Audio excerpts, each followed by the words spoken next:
kick-ass switch, putting the K in magic. I'm Joanna DeVoe, and you're watching a video on moon magic. So many people that are into metaphysics and mysticism, they follow the phases of the moon and the energies of the moon. They usually honor the new moon or a dark moon sometimes and the full moon by having a little ritual or a celebration.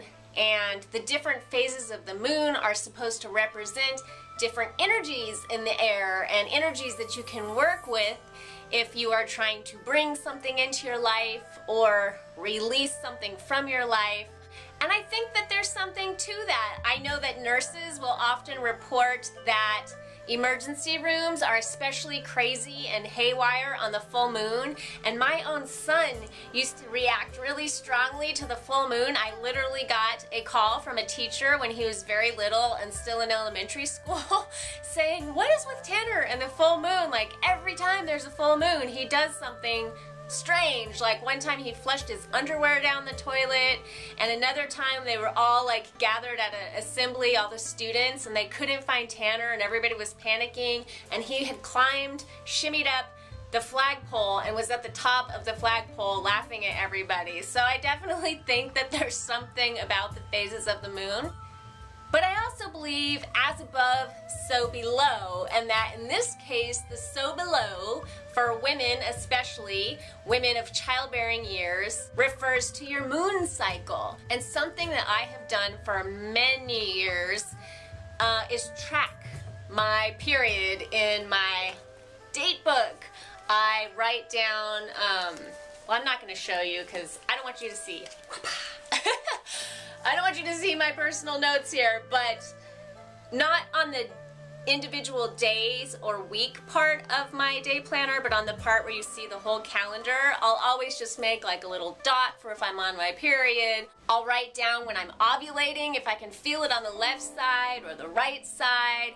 You can use a chart like this to write down if the condom breaks or if you've missed a period. It helps you get in touch with that. It's a great thing to do, just gynecologically speaking. But for me, actually, what made me start doing it was I was still suffering from extreme depression and anxiety, and this is one of the things that I did to track my moods and my cycle and see if they were related, and they absolutely were. So it was a very important key to overcoming my depression. I would notice like, oh, okay, I feel really low and down on this day. I'm feeling really heavy and depressed, but also my period's about to start, or I notice it let up after a couple of days, because I would track that. Like a little squiggly line meant I was having a good high energy day, and an X meant not so much.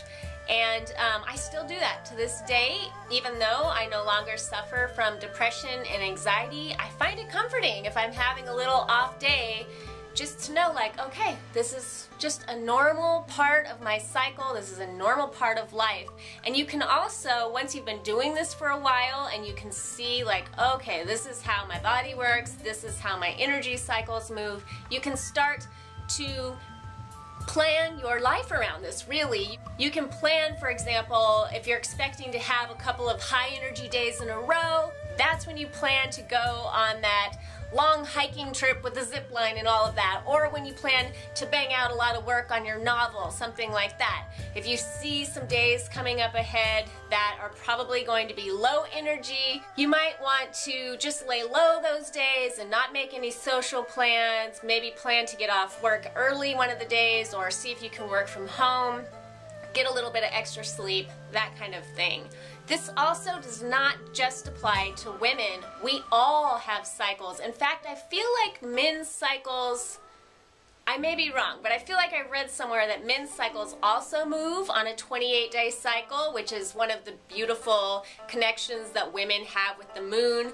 A typical menstrual cycle moves in a 28-day cycle, and so does the moon, or thereabouts. But men also move in a similar cycle, and of course women that are in menopause or postmenopausal or who have had a hysterectomy, your body also moves in its own cycles, and it's especially important for you to track them down, because if you don't have a predictable 28-day cycle, maybe you will discover that you have a 50-day cycle or a 10-day cycle, or that there's just no rhyme or reason to it, but that eventually a bad mood will cycle around, a new one will come in. And that can be such a comfort. And like I said, it's a great tool for planning your life. I'd love to hear your ideas for working with your moon cycle, if that's something that you do. If you're into women's mysteries, let's get a conversation going. Write me in the comments section down below. Much love. Peace.